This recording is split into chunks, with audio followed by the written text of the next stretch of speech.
pase al tema 29, instrumental periodontal. Ustedes ya han pasado por la cátedra de periodoncia, muchos de ustedes, y ya saben de qué estamos hablando.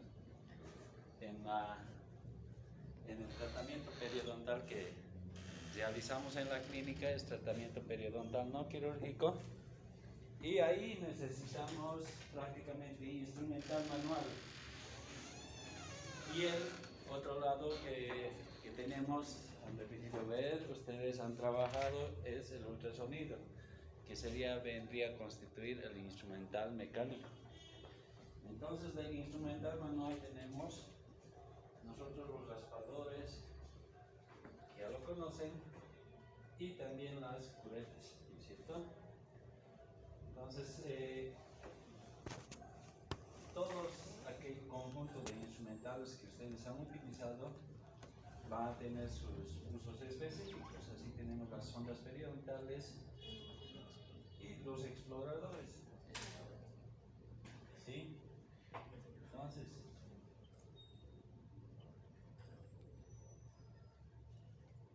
hemos visto que las sondas periodontales tenemos diferentes tipos de sondas, de primera, segunda, tercera generación hasta quinta generación. Y ahí los exploradores, ¿para qué nos sirven? Nos sirven para apreciar si nuestro trabajo ha sido bien realizado y fundamentalmente para identificar la presencia de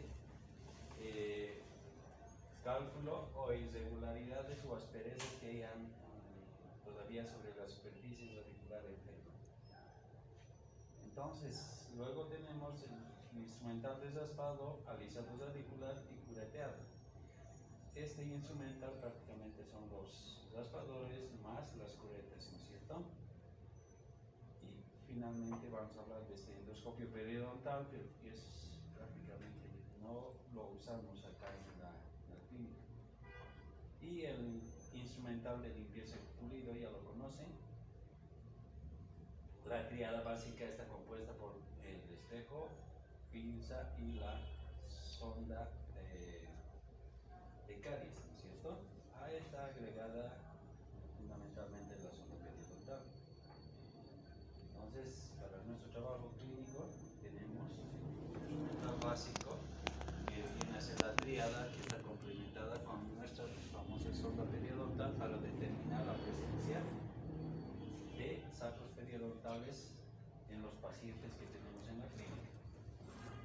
Vamos a ver que los espejos bucales tienen diferentes funciones. Ustedes han trabajado ya, fundamentalmente nos ayudan a separar los tejidos, ¿sí?, del área de trabajo para no poder lastimar a nuestro paciente o retirar la lengua si se está trabajando ahí abajo. Y también cumple la función de iluminar y reflexionar las zonas donde se intervienen, ¿no es cierto? Entonces, en sectores posteriores yo me ayudo a iluminar esa área que no puedo apreciar perfectamente con la ayuda de la lámpara del sillón. Entonces, a través del reflejo de la iluminación de la lámpara del sillón, nosotros podemos iluminarnos y poder visibilizar más nuestra área de trabajo. Y esta también nos ayuda a proporcionar una imagen, y ya sea a través de una visión indirecta, ¿no?, con la ayuda de los espejos. Hemos visto también que tenemos diferentes tipos de sondas periodontales, ustedes van a ver, ¿sí? La sonda de Marquis es esta, que tiene calibraciones cromáticas, esas manchitas más oscuras, ¿sí?, que están divididas cada 3 milímetros, ¿no es cierto? Y esa calibración nos permite hacer el examen clínico y determinar fácilmente si yo estoy frente a una profundidad normal o estoy ya frente a un saco periodontal. Y también hemos visto esta sonda periodontal que algunos yo les he exigido, que es la sonda periodontal de Williams, ¿no es cierto? Entonces, y esta otra de acá, de este lado, es la sonda del periodontal de Naves, es para determinar las áreas de bifurcación que están o cuán afectadas están en el sector de las muelitas. Y fundamentalmente también tenemos una sonda de Naves, ¿sí?, que es más pequeña pequeñita y es bien especial porque esta sonda de Naves que se llama 2N, que es más pequeña, se utiliza para premolares, ¿ya? Entonces nosotros con ayuda de esta sonda periodontal nos ayudamos a determinar qué lesión de bifurcación tenemos cuando estamos explorando. Si es una lesión de bifurcación tipo 1, una tipo 2 o si es totalmente que la sonda pasa de lado a lado, es una lesión de bifurcación tipo 3. Entonces, ¿para qué nos sirve? Para saber o determinar el pronóstico de la pieza que está afectada en el área de la bifurcación. Cuanto más afectada está el área de la furca, más complicado sería el pronóstico para la pieza que se está tratando, ¿ya? Muchas veces exige el tratamiento más que todo de tipo quirúrgico ya en quirófano y no solamente en la clínica como hemos trabajado. Entonces, ahí vemos la sonda de Marquis que tiene unas calibraciones cromáticas que son de 3 hasta 12 milímetros, ¿cierto? Y esta otra sonda periodontal que prácticamente no lo usamos nosotros, pero debemos de saber que hay esta sonda periodontal de la OMS, de la Organización Mundial de la Salud, se utiliza más en el campo epidemiológico y tiene una parte redondeada en la punta que es prácticamente de 0.5 milímetros de diámetro y esa es la característica para poder trabajar solamente en comunidades, ¿ya? Esta, la que más hemos utilizado es la de Williams. Fíjense, 1, 2, 3 y cuando pasa ligeramente de esos 3, por eso es este espacio grande, ¿sí? Ya es de 5 milímetros. Cuando ya supera ligeramente 3 milímetros, ya debo considerar que estoy frente a un saco periodontal. Entonces, esta sonda periodontal, también llamada sonda periodontal de primera generación, nos permite un margen de error de aproximadamente 1 milímetro, nada más. Por eso no puedo anotar si ligeramente pasa de los 3, ya no puedo anotar 3.1, 3.2, 3.3, nada. Inmediatamente anoto lo superior, anoto 4, ¿ya? Entonces, por eso se llama sonda periodontal de primera generación, porque me permite un margen de error de 1 milímetro, ¿ya? Y la fuerza de presión de sondaje que debo ejercer cuando estoy trabajando con esta sonda no debe exceder los 25 gramos de presión, ¿ya? O 25 newton, dicen en otros lados, ¿cierto? Y que se parece a la fuerza que están utilizando ustedes para escribir. Esta es la famosa sonda de Naves, ¿sí? Y esta es más pequeñita para la área de bifurcación que se encuentra a nivel de los primeros premolares superiores fundamentalmente, ¿cierto? Entonces, los exploradores nos ayudan a identificar la presencia de caries en operatoria y en periodoncia nos ayuda a determinar si nosotros hemos limpiado o nos falta aún retirar algunas irregularidades o presencia de cálculo pequeño que haya en el área subgingival. Entonces su uso es bastante provechoso para el trabajo clínico, sobre todo para hacer la crítica de nuestro trabajo. Nosotros debemos saber que sondeamos una pieza dentaria, ¿sí? Por diferentes sitios y es una regla de oro que debemos sondear una pieza dentaria alrededor de 6 sitios, ¿no es cierto? Una pieza dentaria tiene mesiovestibular, vestibular, fistovestibular y si es lingual, mesiolingual, lingual y vistolingual. Entonces 6 sitios tenemos que sondear una pieza dentaria. ¿Por qué tengo que sondear en esos 6 sitios? Porque la enfermedad periodontal es sitio específica, ¿ya? Es una regla de oro que es característico y a nivel global, porque las enfermedades periodontales son sitio específicas. Entonces, agarramos nuestra sonda de Naves y podemos nosotros estar examinando a nuestro paciente y determinamos cuán afectado está, sobre todo en las áreas de los molares, ¿no es cierto? Ahí tenemos diferentes tipos de sondas. Estas son las de primera generación y esta de acá abajo es una sonda especial que se llama de segunda generación. Esta de segunda generación me permite determinar la fuerza de presión de sondaje cuando yo estoy sondeando un paciente, ¿no es cierto? Entonces, esta sonda de segunda generación tiende a emitir un bip cuando yo ejerzo más de 25 gramos de presión. Entonces, esa es la ventaja de esta sonda de segunda generación. Y estas sondas que ven acá abajo son prácticamente plásticas y se utilizan más que todo sobre pacientes que están portando implantes dentales para no alterar la superficie de los implantes, ¿no es cierto? Y esta otra de acá arriba es la sonda periodontal de tercera generación y tiene un margen de error de 0.1 milímetros. Es para estudios de tipo científico, ¿ya? Y viene directamente conectada a un computador, a un software, y cuando yo estoy sondeando con esta sonda periodontal, inmediatamente me saca la profundidad de surco y me determina el nivel de inserción clínico, ¿no? En cambio, nosotros con la de primera generación tenemos que sumar, restar, todo eso, ¿no es cierto?, en nuestro periodontograma. Entonces, con esta ya tengo la facilidad de tener directamente, prácticamente en el software, directamente en el computador, ya tengo mi periodontograma y ya se esquematiza y me da, ahí va a hacer rápidamente el diagnóstico. Esta, la primera sonda periodontal de tercera generación, ha sido la sonda Florida Pro, ¿ya? Y esa, cuando ha aparecido, costaba arriba de los $50.000 esa sonda periodontal de tercera generación. Y se utilizaba solamente en grandes universidades y su uso era sobre todo para investigaciones de tipo científico, ¿no es cierto? Entonces nosotros cuando tenemos un paciente lo que hacemos es determinar primero la profundidad de surco y que ésta se establece midiendo a partir del margen gingival a la base del surco sacro. Y luego también esta nos ayuda a determinar cuánto se ha perdido de nivel de inserción clínico de la pieza examinada en nuestro paciente, ¿no es cierto?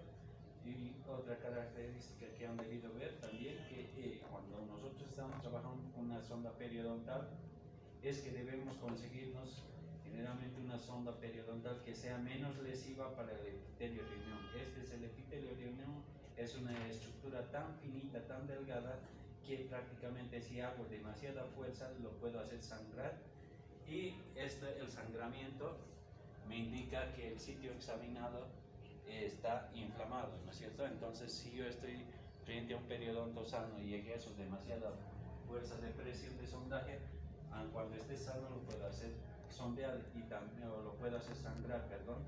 Y también los ángulos estos, si yo tengo una sonda periodontal que sea agresiva en la parte final, igual lo puedo hacer sangrar cuando sea el sitio sano, ¿no es cierto?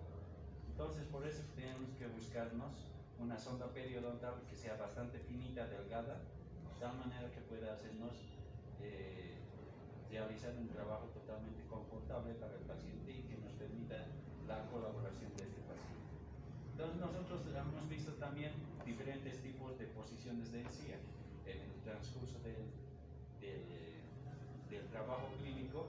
Una encía que estaba ligeramente coronal, otra que estaba a nivel exactamente del límite amilosementario, otro tipo de encía que estaba apical al límite amilosementario. Entonces, este caso en casos de recesiones, este caso lo hemos visto en el caso de hiperplasias, y este caso en pacientes que tienen biotipo prácticamente fino, ¿cierto? Esta es la sonda periodontal de tercera generación, ¿sí? ¿Para qué usamos nuestro periodontómetro? Para determinar si estamos frente a un paciente que tiene un periodonto saludable, o tiene una gingi, o tiene una perio, ¿cierto? El diagnóstico en periodoncia es fundamentalmente clínico. Y otro que hemos visto en nuestro trabajo clínico, que la mayor parte de los pacientes que nosotros tenemos acá en la clínica están asociadas directamente a la presencia de biofilm. Esto es lo que les decía acá, nosotros tenemos que sondear, es una regla de oro, 6 sitios alrededor de una pieza dentaria, y fundamentalmente la sonda me ayuda a determinar cuán afectado está el soporte periodontal. Entonces podemos saber que ya estamos prácticamente frente a un paciente que tiene una enfermedad periodontal, ¿no es cierto? A través de la identificación de los sacos periodontales. También debemos saber que tenemos raspadores pesados y livianos. Los raspadores pesados prácticamente son las hoces y las jackets, ¿ya? Las jackets que ustedes ya lo han utilizado, y los instrumentos livianos que vendrían a constituirse por las curetas, ¿no es cierto? Entonces tenemos diferentes tipos de instrumentos manuales y fundamentalmente también los mecánicos. De los mecánicos tenemos los subsónicos, que ustedes lo pueden adquirir en cualquier casa comercial. Son prácticamente una especie de pieza de mano que funciona con la presión del aire del equipo, y se lo puede instalar en el equipo. Y la diferencia es que este subsónico tiene una frecuencia de vibración que varía entre 2000 a 6500 ciclos por segundo, y su vibración es de tipo elíptico, ¿ya?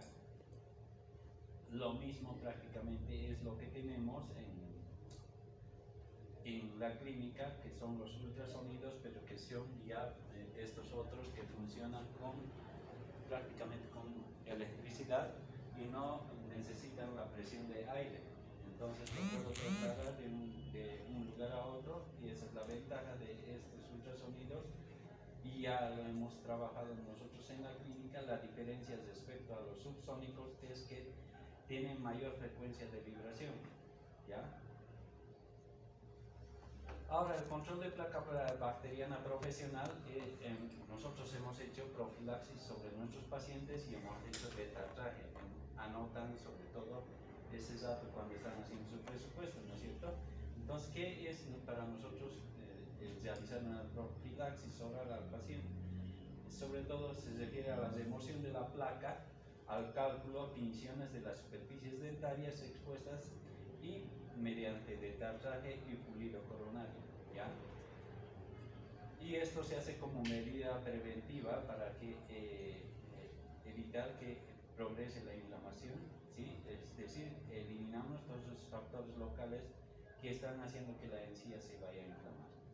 Entonces, y el otro concepto que debemos manejar es el detartraje, o scaling también que se llama, es la remoción del tártaro y tinciones de la superficie coronaria y radicular de una pieza dentaria. Estas pueden ser subgingival o supragingival. Cuando se realiza un detartraje coronario al margen gingival, se llama eliminación del cálculo supragingival o detartraje supragingival, que se llama también, ¿no es cierto? Y el subgingival es cuando ya prácticamente yo tengo un paciente que tiene un saco periodontal, y al retirar el cálculo subgingival también nosotros al mismo tiempo hacemos el alisado y pulido radicular, es decir, retiramos ese cemento contaminado con endotoxinas bacterianas para que el epitelio lineal se pueda recuperar, ¿no es cierto? Entre los raspadores, ¿sí? Nosotros hemos visto que tenemos las jackets, los más famosos, las hoces curvas. Estas son las hoces que vienen en diferentes tamaños, y estos son los jackets, ¿no es cierto? Y la característica es que tienen una angulación del cuello respecto a la parte activa del instrumento de 90 grados aproximadamente. Eso le hace suficientemente rígido a este tipo de instrumental, y que nos permite trabajar sobre cálculos que son bastante voluminosos y tenaces, ¿sí? Entonces los jackets y hoces o puntas Morse que se conocen en el mercado están disponibles, y los jackets más conocidos que hemos utilizado, hemos visto que con 2 jackets yo puedo cubrir prácticamente toda la boca. Uno es el 31-32, y ese se utiliza sobre todo en sectores posteriores para muelitas, ¿no es cierto? Y el 30-33 se utiliza sobre todo en sectores anteriores. Y con esos 2 jackets yo puedo cubrir prácticamente todo, ¿ya? La característica de esos jackets, fíjense, este es el cuello del instrumento y la hoja del instrumento. Acordémonos que los jackets tienen este borde con filo y este otro borde con filo. Entonces una jacket tiene dos bordes filosos y la angulación respecto de la hoja es de 90 grados, ¿no es cierto? Eso es fundamental saber. Y también que lo otro que tengo que saber que la jacket tiene una punta afilada, ¿no es cierto?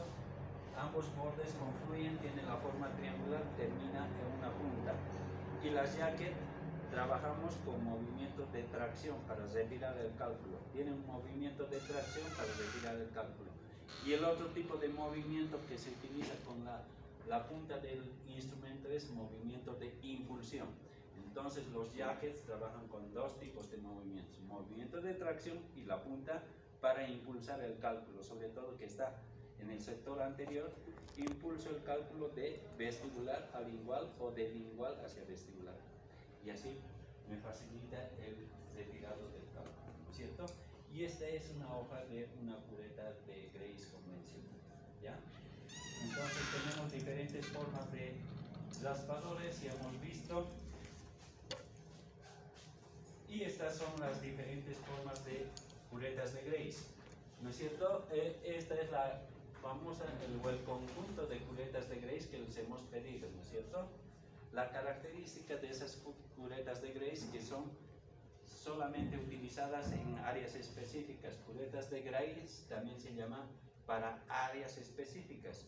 Yo no puedo utilizar una cureta 1 y 2 para caras distales de molares, porque no se van a adaptar perfectamente a ese sector. Por eso es que, digamos, tengo el juego de curetas que son de 1 a la 14. Generalmente nuestras curetas son bipolares, quiere decir, tengo en esta parte de arriba la 1 y acá la 2. Entonces yo voy trabajando y voy jugando con la cureta, ¿no es cierto? Por decirles, para sectores anteriores la 1 para caras mesiales y la hoja 2 le doy la vuelta para caras distales. 1, 2, 1, 2 y así voy jugando para ir trabajando de acuerdo al área que vaya trabajando, ¿no? Entonces tengo las curetas de Grace que tienen estas características y son de tipo estándar. Tienen una hoja que tiene una angulación respecto al tallo del instrumento que varía entre 60 a 70 grados, ¿no es cierto? Y también hay una cureta que se llama cureta universal. Con esta universal yo puedo cubrir toda la boca, a diferencia de las curetas de Grace específicas que solamente puedo utilizar en un solo sector, ¿no es cierto? En cambio, si yo me consigo una cureta universal, puedo llegar a trabajar en todas las áreas de la boca, ¿ya? Esa es la ventaja de la cureta universal, pero no es tan bien adaptada como la cureta de Grace o específica. Ahora tenemos las modificaciones o variantes de la cureta de Grace o mejoras de la cureta de Grace. Lo que debo saber con esta cureta de Grace, solamente puedo limpiar debajo del subgingival hasta 5 de profundidad con una cureta de Grace. En cambio, con estas After Fight, que tiene un cuello 3 milímetros más largo, esta parte 3 milímetros más largo, yo puedo trabajar hasta sacos de 8 de profundidad. Entonces, con sus curetitas que ustedes tenían, solamente podían acceder a limpiar bien hasta 5 de profundidad. Con estas modificaciones, yo puedo llegar a trabajar hasta 8 de profundidad. Y esta es otra modificación que es la Mini Fight. Yo puedo trabajar en sacos profundos y estrechos de hasta 8 de profundidad. Y esta otra es una cureta especial que se llama Belanger, ¿ya? Esta Belanger es una modificación de una cureta universal, la hoja de una cureta universal con la combinación del cuello de una cureta de Grace. Entonces esa es la versatilidad que me permite también trabajar con una cureta Langer, ¿ya? Entonces, hay en el mercado todo tipo de instrumentos que ya puedo disponer como odontólogo en la actualidad y que me permite trabajar sin ninguna dificultad. Nosotros en cuarto, cuando ustedes estén en cuarto, lo que van a tener la dificultad es de poder conseguir un paciente para quirófano. Entonces, ¿cómo yo puedo conseguir un paciente para quirófano? Yo sé que con mi cureta de Grace limpio solamente hasta 5, pero si yo tengo, de acuerdo a mi periodontograma, un paciente que tenga sacos de 8 de profundidad o 9 de profundidad, a ese paciente ya lo tengo que trabajar en quirófano, porque sé que he limpiado 5 y los otros 3 me faltan limpiar y no puedo dejarlo así a mi paciente. Entonces ese paciente es un candidato para una cirugía de acceso. Una cirugía de acceso consiste en cortar los tejidos, levantarlos y poder limpiar lo que no he podido limpiar con mi cureta de Grace convencional. Lo mismo pasa con las puntas de ultrasonido. ¿Se acuerdan que han trabajado con ultrasonido? Esas puntas tampoco no pueden ingresar más de allá de 5 milímetros de profundidad. Entonces se necesitan puntas especiales, lo mismo para los ultrasonidos, ¿ya? Las puntas que tenemos son convencionales, ¿ya? Entonces esta es una cureta de Grace, y otro que debo saber, que una cureta de Grace solamente tiene un borde activo de la hoja, es decir, este otro borde no tiene filo, este borde sí tiene filo, ¿ya? Entonces la cureta de Grace son para áreas específicas y tienen una angulación respecto a los cuellos de 60-70 y tiene solamente un borde activo, ¿ya? Entonces yo tengo esta, que es una cureta de Grace convencional, la angulación del cuello respecto de la hoja 60-70, y esta es una cureta universal que tiene una angulación de 90 grados del cuello respecto de la hoja. Y la cureta universal respecto a la Grace es que tiene también la ventaja de tener dos bordes activos. Este tiene filo y este otro también tiene filo. En cambio, en la cureta de Grace solamente este borde es el que tiene filo. Entonces tenemos las diferentes formas de las curetas de Grace. Ustedes se pueden comprar ahora en el mercado. Estas son un poquito caras, pero son totalmente excelentes para el trabajo clínico. Estas son las curetas de la Hugh Freedy, que tienen la ventaja de tener un mango más voluminoso y que me permite el mejor agarre del instrumento, y lo otro es que tienen estas irregularidades que me permiten un mejor agarre y estabilidad del instrumento al momento de trabajar, ¿ya? Entonces tenemos la 1 y 2, la 3 y 4 y la 5 y 6, todo este conjunto de 3 instrumentos se utilizan para el sector anterior, fundamentalmente la 5 y 6 para premolares, ¿ya? La 7 y 8 junto con la 9 y 10 se utiliza para caras libres de molares, ¿ya? Y la 11 y 12 junto con la 13 y 14, la 11 y 12 se utilizan para caras mesiales de molares, y la 13 y 14 para caras distales de molares, ¿sí? Entonces, la diferencia de una cureta universal respecto de una específica es que tiene un ángulo de 90 grados el cuello respecto de la hoja, y tiene dos bordes activos. Y la otra es que es sitio específica, es decir, tiene una angulación del cuello respecto de la hoja que varía entre 60 a 70 grados, ¿ya? Entonces yo tengo que saber lo otro, que este es un esquema para poder trabajar y aplicar las diferentes curetas de acuerdo a los sitios que voy a trabajar. Para sectores anteriores, la 1 y 2, la 5 y 6 para premolares, ¿no es cierto? Y así vamos trabajando hasta el sector posterior. Fíjense, estas curetas de Grace, significa SLG, cuando ustedes vayan a leer en su cureta, significa que es vástago rígido o cuello más rígido. Este es un poco más elástico, SG más elástico. Y SRPG, cuando vean ese significado, significa que el cuello es un poco más largo, ¿ya? Y el trabajo que podemos utilizar para poder accionar las curetas son movimientos verticales, oblicuos u horizontales para poder desalojar el cálculo que se encuentra en el área subgingival.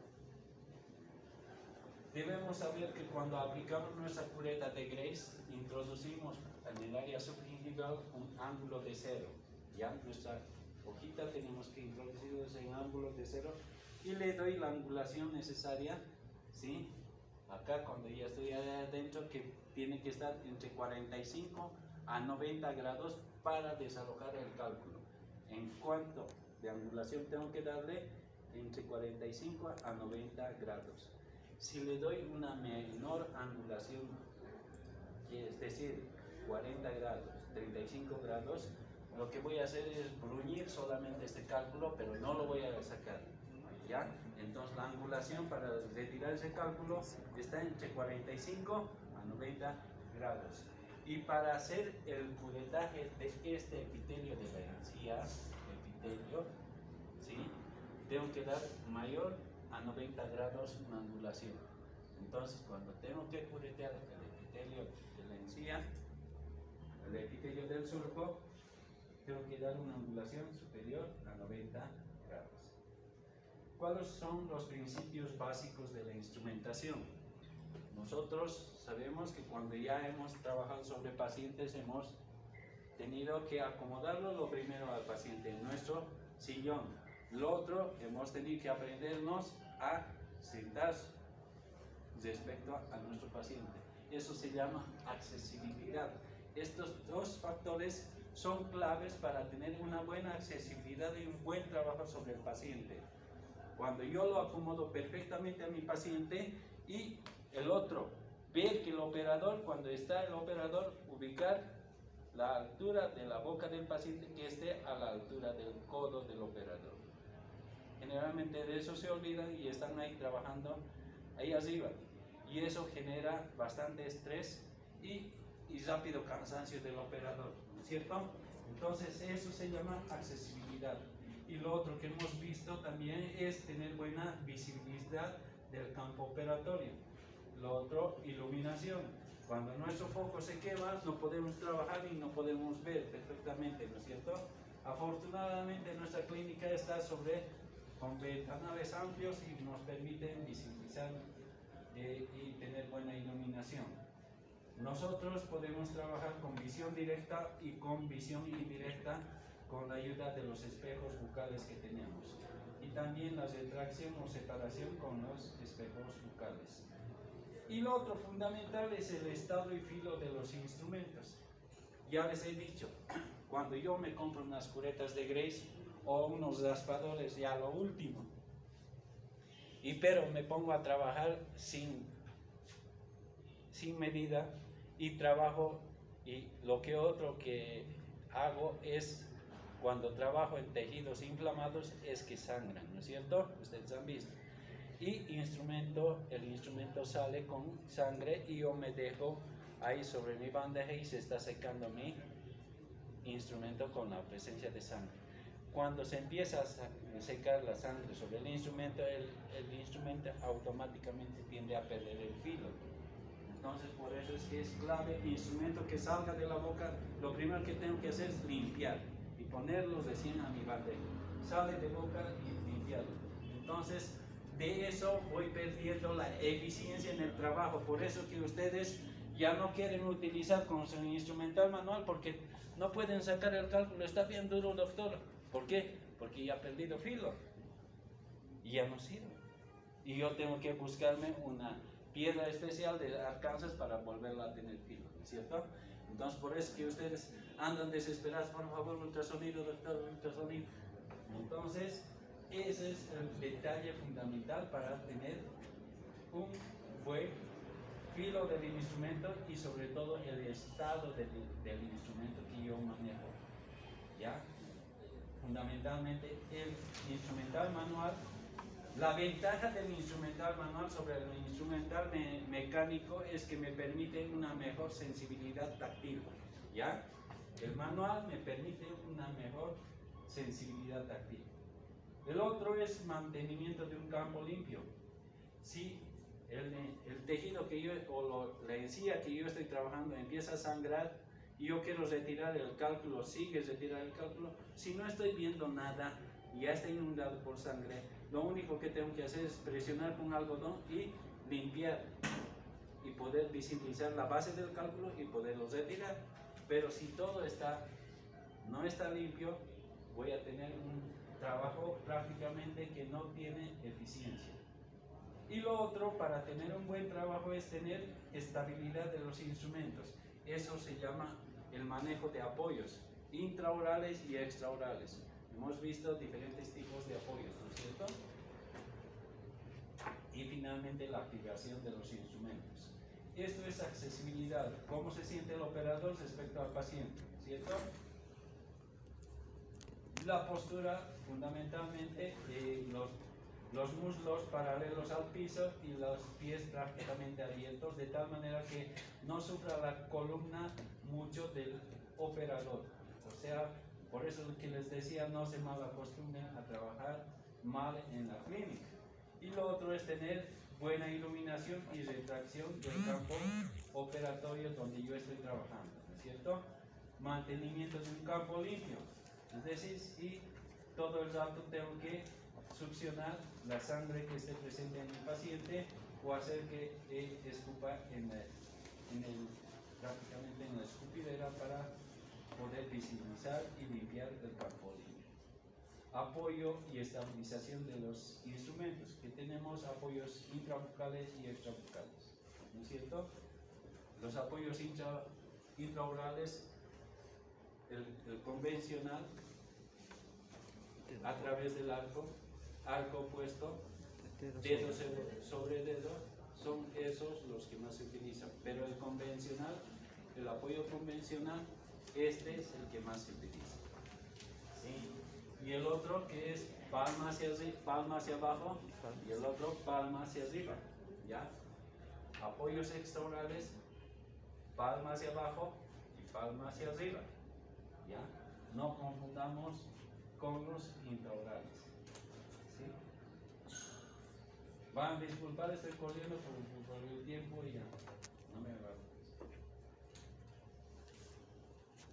Afortunadamente ya han pasado ustedes por. Esta es una cureta universal.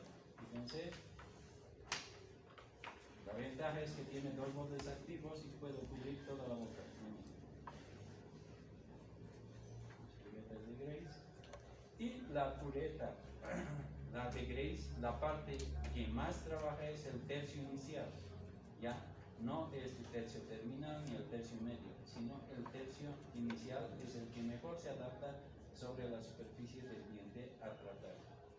Entonces la angulación de la hoja ingresa en ángulo de 0 y la angulación para retirar el cálculo es esta, ¿ya? El B, la imagen B, que varía entre 45 a 90 grados.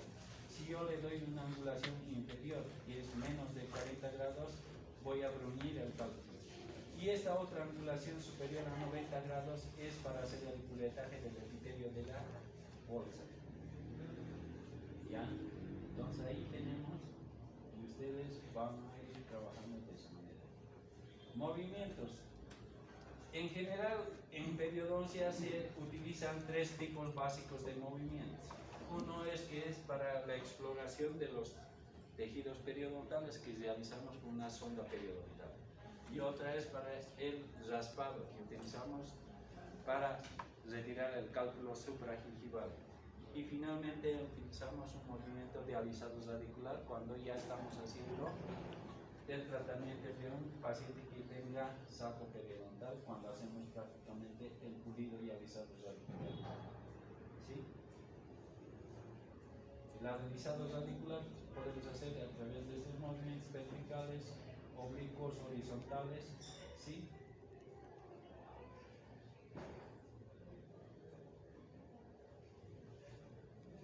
Cureta de Grace, Afterfy, Minify. La Minify tiene 3 milímetros más de cuello y lo otro es que la Minify tiene 50% de la hoja de una cureta de Grace, del tamaño de la hoja de una cureta de Grace. esta es la hoja de una cubeta de Grace, y una minify tiene solamente 50% del tamaño de una hoja de una cubeta de Grace, ¿cierto? Los ultrasonidos convierten la corriente alterna en una frecuencia que varía entre 25.000 a 35.000 ciclos por segundo. ¿Ya? Nosotros tenemos ultrasonidos en la clínica que tienen una frecuencia de vibración que está entre esas frecuencias. Y tenemos un tipo de ultrasonido que es magnetoestrictivo y otro que se llama piezoeléctrico. Si alguien se quiere comprar después de salir de la universidad, tiene que saber elegir qué quiere. Si quiere un magneto o un piezo. Un piezo tiende a calentar menos, ¿ya? Cuando está trabajando. Y la otra ventaja de un piezo es que tiene movimientos en sentido horizontal de atrás a adelante. En cambio, el magneto tiene movimientos elípticos, por eso es que calienta. En cambio, el piezo solamente de atrás a adelante. ¿Ya? ¿Cuáles son los mecanismos de acción de los ultrasonidos? Mecánico, ¿sí? A través de la vibración de la punta produce microfracturas del cálculo, ¿ya? Y la otra parte que han visto que tiene un sistema de refrigeración que viene en este caso con agua destilada, nuestros equipos. Estos tienen un efecto de lavado y producen a la vez microburbujas que estallan contra la superficie del cálculo y hacen que se vaya desalojando de esta manera. La cavitación, al entrar en contacto el agua con la punta se forman pequeñas burbujas, ¿ya? Y eso estalla contra la pared del cálculo y la pared bacteriana y haciéndolas que estallen las mismas bacterias, ¿ya? Tenemos estos tipos de ultrasonidos, ustedes ya saben, pero generalmente, fíjense, estos de diferentes colores. Otros tienden a utilizar enjuagues bucales dentro de estos dispositivos, pero generalmente se tienden a dañar internamente los ductos, ¿ya? Entonces, por eso que nosotros nos dura más, porque trabajamos con cualquier cantidad de estudiantes y cualquier cantidad de pacientes, por eso trabajamos con agua destilada y evitamos de esta manera la afectación de los pequeños ductos que son finitos, ¿ya? Entonces, de los ultrasonidos tenemos los magneto y los piezo. Los magnetos tienen vibración elíptica y los piezos tienen vibración lineal, de adelante hacia atrás, ¿ya? ¿Y cuál alcanza más frecuencia de vibración? Es el piezo, hasta 50.000. En cambio, el magneto solamente entre 25.000 a 35.000 ciclos por segundo. Ahora, el material de pulido, ustedes han visto que tenemos los cepillos y las tacitas de goma que nos ayudan a hacer el pulido correspondiente, ¿ya? ¿Cuáles son las contraindicaciones de los ultrasonidos? No puedo utilizar un ultrasonido en pacientes que estén con marcapasos, ¿ya? Porque interviene en la frecuencia del marcapaso. Entonces, cuando yo estoy atendiendo a un paciente que es bastante de edad avanzada, tengo que preguntar si es portador de marcapaso. De eso no se olvide, ¿ya? Ahora, generalmente los marcapasos que son actualmente que hay o que se están colocando no se ven afectados mucho por el ultrasonido, pero no sabemos qué tipo de marcapaso le han puesto, ¿no es cierto? Entonces siempre hay que precaver ese detalle. No puedo trabajar con ultrasonido en pacientes que tengan osteomielitis, ¿ya? En pacientes con diabetes, ¿ya? No controlada. No puedo trabajar con ultrasonido en pacientes inmunodeprimidos. Tampoco puedo trabajar en pacientes que están con tratamiento prolongado de antibióticos, ¿ya? En pacientes con hepatitis, en pacientes con SIDA, en pacientes con tuberculosis. No trabajen, ¿por qué? va a generar, ustedes se pueden contagiar del problema, ¿ya? Y tampoco no puedo utilizar el ultrasonido directamente en hueso, ¿ya? Hay que tener mucho cuidado de trabajar con gafas y no trabajar sobre porcelanas y tampoco no trabajar sobre una superficie más allá de 3 segundos.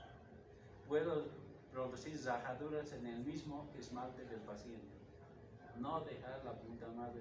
Puedo pasar las veces que quieran, pero no quedarse más uno hasta que salga tu cálculo, ¿ya?